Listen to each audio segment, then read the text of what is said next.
거울은 거짓말을 하지 않는다.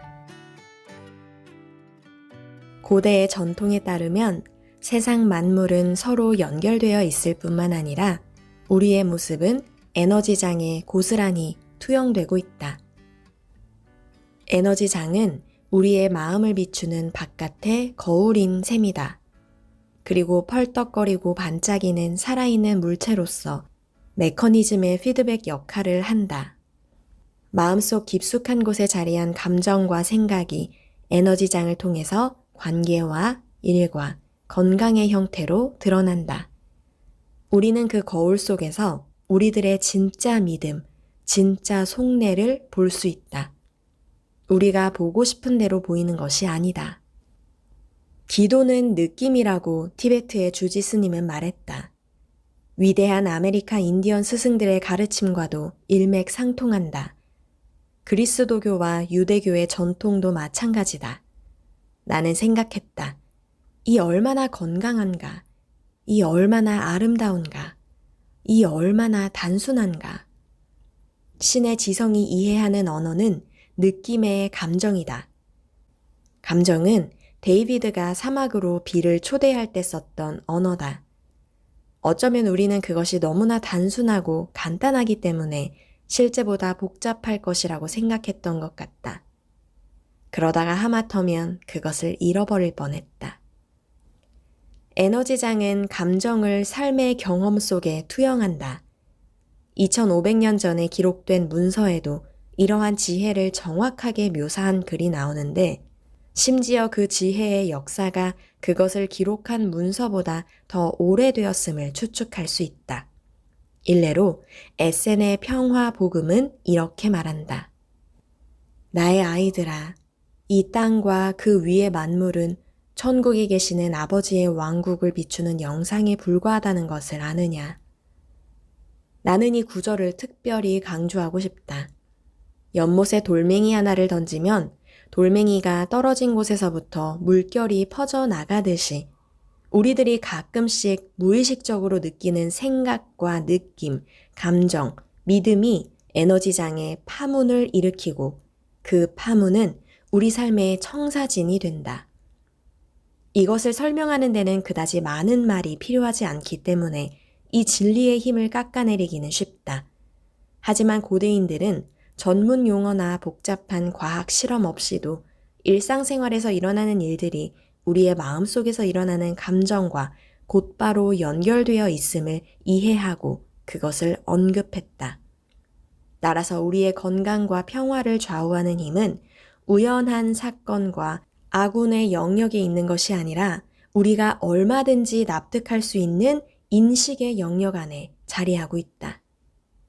지성을 지닌 장이 항상 존재한다는 생각은 전혀 새로운 것이 아니지만 현대의 물리학자들은 이제야 그 개념을 좀 더 고차원적인 단계로 끌어올려 고려의 대상으로 삼고 대세임을 인정하게 되었다. 아인슈타인의 동료였던 프린스턴 대학의 존 휠러 박사는 모든 창조물을 연결시키는 에너지를 가장 잘 설명한 사람일 것이다. 나는 2002년 휠러 박사가 중병에서 회복되고 나서 가진 인터뷰 기사를 읽은 기억이 난다. 그는 그의 연구가 지향하는 바가 무엇이냐는 질문에 대해 자신이 앓은 질병과 질병에서 회복된 것이 기회가 되었다고 대답했다. 그가 질병에 걸렸다가 회복한 사건은 그가 오랫동안 깨닫지 못했던 한 가지 의문에 초점을 맞추는 계기가 되었다. 그 의문이란 무엇입니까? 기자가 물었다. 휠러는 의식과 우주의 관계를 이해하는 데 평생을 바치기로 결심했다고 대답했다. 이러한 발언은 기존의 이론 체계를 뿌리째 흔들고 현대 교과서의 저자들을 무덤에서 벌떡 일어나게 할 만큼 기존의 물리학계에 커다란 파장을 일으켰다.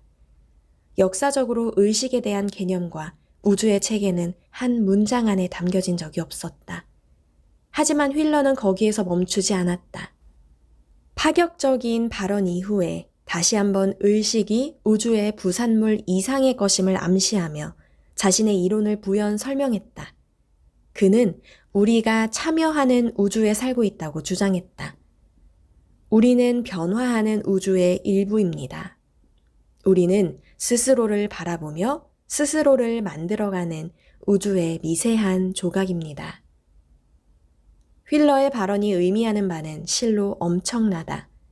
그는 고대의 전통이 수천 년 전에 했던 말을 20세기 과학의 언어로 바꾸어서 반복하고 있을 뿐이다.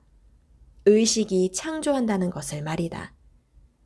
우주 공간을 바라보며 우주의 끝을 찾을 때, 혹은 원자의 양자 세계를 들여다볼 때를 생각해보자. 바라보는 행위 자체가 우리에게 볼거리를 제공한다. 무언가 보일 것으로 예상하는 의식의 기대감이, 즉 그곳에 무엇이든 볼거리가 있다는 느낌이 창조 행위를 유발한다. 고대의 문서들은 20세기에 가장 존경받는 과학자 존 휠러보다 한술 더 떠서 아예 관찰하는 태도에 따라 창조가 이루어진다고 말한다. 우리의 의식이 무엇을 창조하느냐는 우리가 관찰할 때 갖는 믿음의 질에 의해 결정된다는 것이다. 다른 말로 하자면 소외감과 분노, 상처, 미움의 렌즈를 통해서 우리의 몸과 세상을 바라본다면 양자의 거울은 그것들을 그대로 우리의 가족에 대한 분노로, 우리 몸의 질병으로, 나라 간의 전쟁으로 우리에게 투사한다. 데이비드와 주지 스님이 암시한 대로 감정이 기도라면 인생에서 부족함을 느끼며 그 부족한 부분이 채워지기를 기도하는 것은 우리가 간절하게 바라는 축복을 우리 자신에게서 빼앗는 짓일지도 모른다. 반면에 일체감과 감사와 지혜와 사랑의 눈으로 우리 자신을 바라본다면 그 감정들은 사랑이 가득하고 서로를 아끼는 가정과 사회로, 국가 간의 협조로 투영되어 우리 눈앞에 나타날 것이다. 그 어마어마한 가능성을 상상해보라. 사람들은 이런 의문을 가질지도 모른다. 만약 기도가 그렇게 강력한 힘을 갖고 있다면 왜 우리가 평화를 달라고 기도할수록 상황은 점점 더 악화되어 가는 것처럼 보이죠? 편견이나 판단을 유보하고 생각해보자. 불안하고 혼란스러운 세상은 단지 에너지장이 평화가 결여되었다는 우리의 믿음을 반영한 결과일까? 다르게 표현하면 이렇다. 평화를 간절히 원하는 우리의 기도가 혼란으로 우리에게 되돌아왔다는 말인가? 만약 그렇다면 그것은 좋은 소식이다. 거울 효과가 어떻게 발생하는지 알게 된 이상 에너지장과 소통하는 말을 바꾸면 되는 것이다. 관계의 지속이든 완벽한 직업이든 질병의 치유이든 원리는 같다.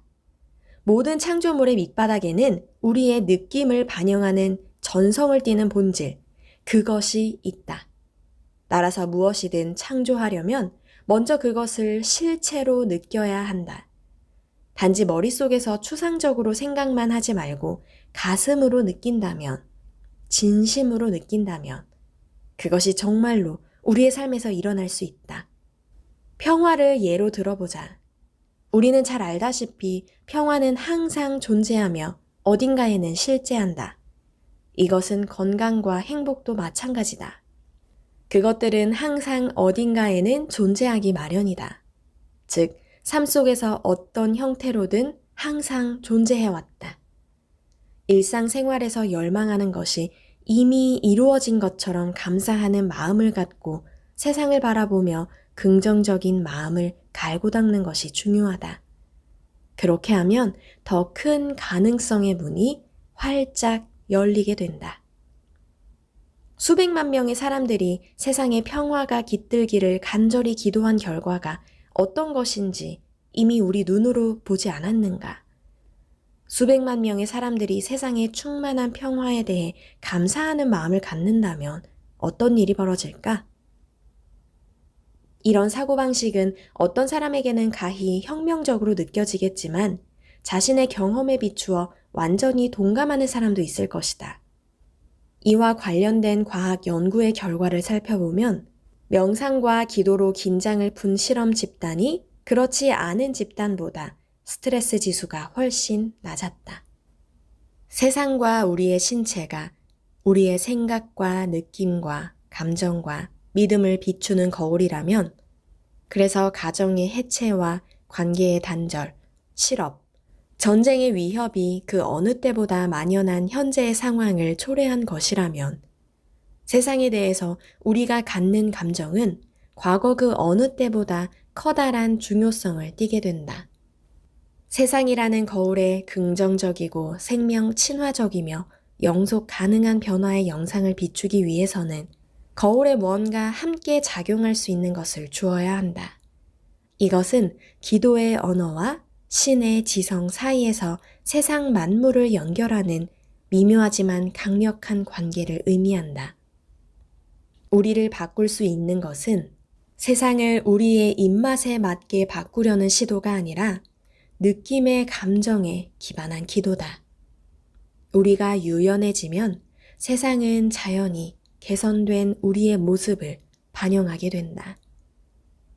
신의 지성은 우리의 생각과 느낌과 감정과 믿음을 영적인 거울처럼 투영해서 우리에게 되돌려준다.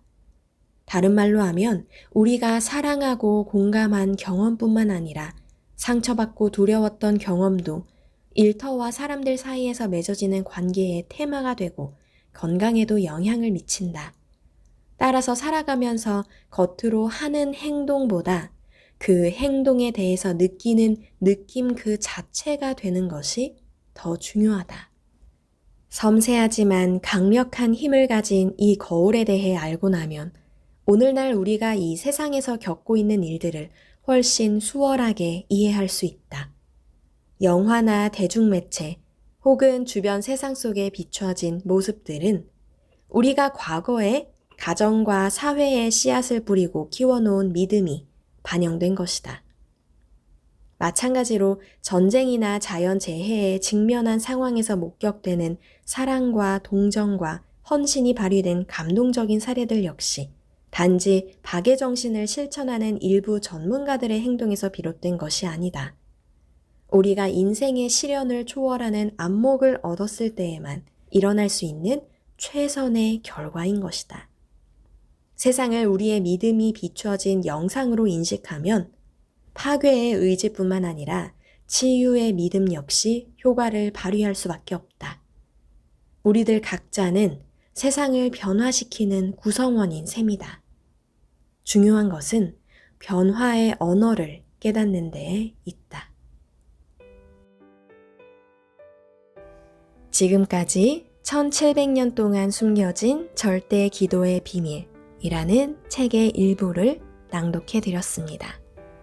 오늘 하루도 여러분들이 느꼈던 감정, 앞으로 느껴질 감정들에 의식적으로 그것을 인지하고 알아차리는 시간들이 되셨으면 좋겠습니다.